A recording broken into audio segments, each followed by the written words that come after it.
চিন্ময় কৃষ্ণ দাসের নিঃশর্ত মুক্তির দাবিতে আসানসোলে এবার পথে নামল সনাতনীরা। রবিবার আসানসোলের বার্নপুরের ত্রিবেণী মোড় থেকে এক পদযাত্রা করা হয়। এদিনের পদযাত্রায় আসানসোল দক্ষিণ বিধায়ক অগ্নিমিত্রা পাল সহ সনাতনীরা উপস্থিত ছিলেন। প্লাকার্ড ও ব্যানার হাতে পদযাত্রার মাধ্যমে চিন্ময় কৃষ্ণ দাসের মুক্তি এবং বাংলাদেশের ঘটনা তীব্র প্রতিবাদ জানিয়েছে সনাতনীরা।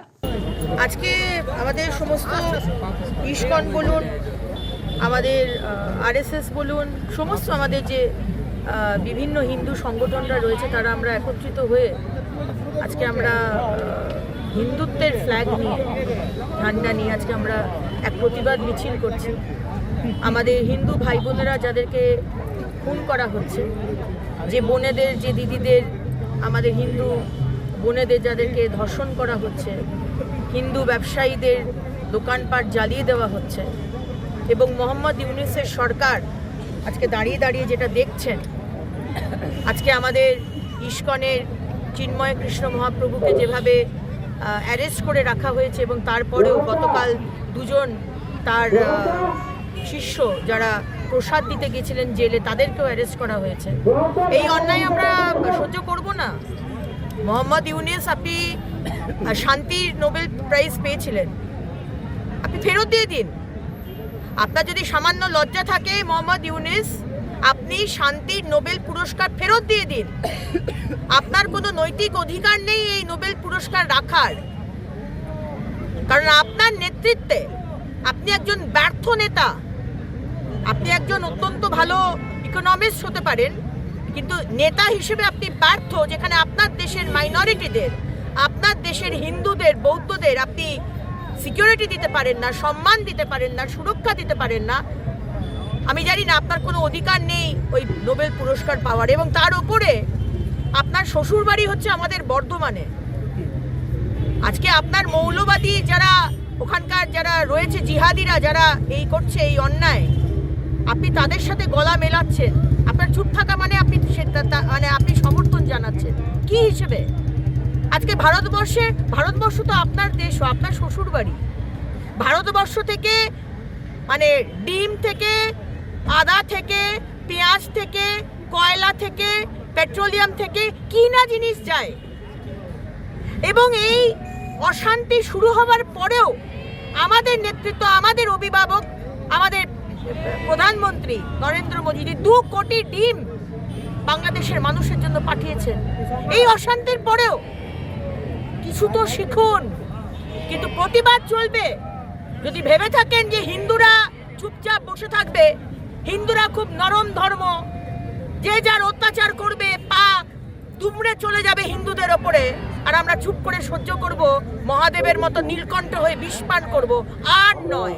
ঘরদোর ভেঙে দেওয়া এবং মৌলবাদীরা আমাদের বিভিন্ন মন্দিরকে আজ ভাঙচুর করছে, তার প্রতিবাদ। এবং তার সঙ্গে আমাদের সনাতন ধর্মের প্রচারক এবং সনাতন ধর্মকে রক্ষা করার জন্য যিনি প্রাণ দিয়েছেন, শ্রীপাদ চিন্ময় প্রভুকে মুক্তির দাবি, নিঃশর্ত মুক্তির দাবি। তার সঙ্গে আমাদের যেসব হিন্দুদের ব্যাংক অ্যাকাউন্ট বন্ধ করে দিয়েছে সেগুলো খুলে অবিলম্বেকে স্বাভাবিক অবস্থায় আনতে হবে। তার জন্য আমরা রাজপথে নেমেছি। আজকে আমরা চাই তাদের মুক্তি হোক এবং বাংলাদেশে আগামী যে হিন্দুদের উপর অত্যাচার হচ্ছে সেই হিন্দুদের জন্য আলাদা রাষ্ট্র হোক, এটাই আমাদের আগ্রহ।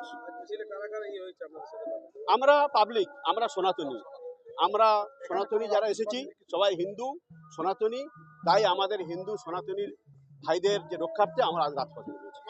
দেখুন, সমগ্র বাংলাদেশে যেভাবে হিন্দু নিধনের কার্যক্রম চলছে, যেভাবে চিন্ময় প্রভুকে, ইস্কন মঠের যিনি প্রভু ছিলেন, তাকে যেভাবে অনৈতিকভাবে অ্যারেস্ট করে তাকে জেলবন্দি করা হয়েছে, এবং পরবর্তীকালে বহু হিন্দু সাধু সন্ত থেকে শুরু করে সাধারণ মানুষের ওপর যে হিন্দু নিধনের কার্যকলাপে ইউনূস সরকার নেমেছে, তার প্রতিবাদে আজকে সারা বিশ্ব জুড়ে যত সনাতন ধর্মাবলম্বী আছেন প্রত্যেকে রাস্তায় নেমেছে। আরও তীব্রতর আন্দোলন হবে যদি বাংলাদেশ সরকার ইমিডিয়েটলি বাংলাদেশের সংখ্যালঘু হিন্দুদের জন্য কোনো ব্যবস্থা না নেন, পক্ষে কোনো ব্যবস্থা না নেন।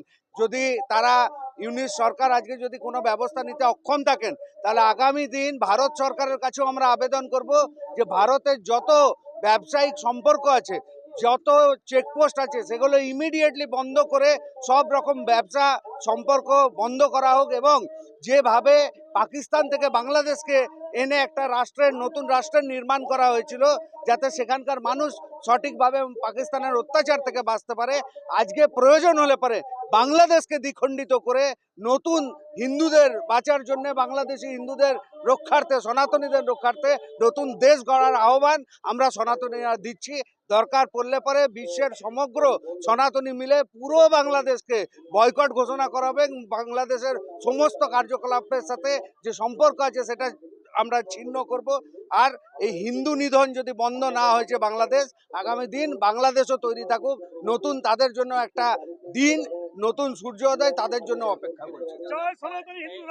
রাজনৈতিকের কোনো ব্যাপার নয়, আমরা সমগ্র যারা সনাতন ধর্মে বিশ্বাস করি, এখানে রাজনীতির ঊর্ধ্বে উঠে সনাতন ধর্মাবলম্বী যত মানুষ আছেন, আমাদের আগ্রহ আছে সবাই আসুন।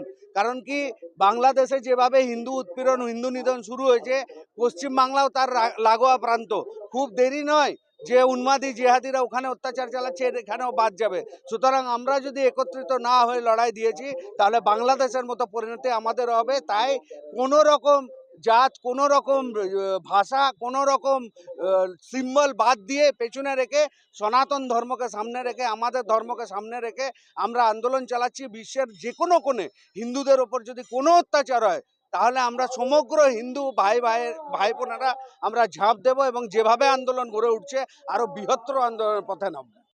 বিগ নিউজ, সবার আগে সবার সাথে।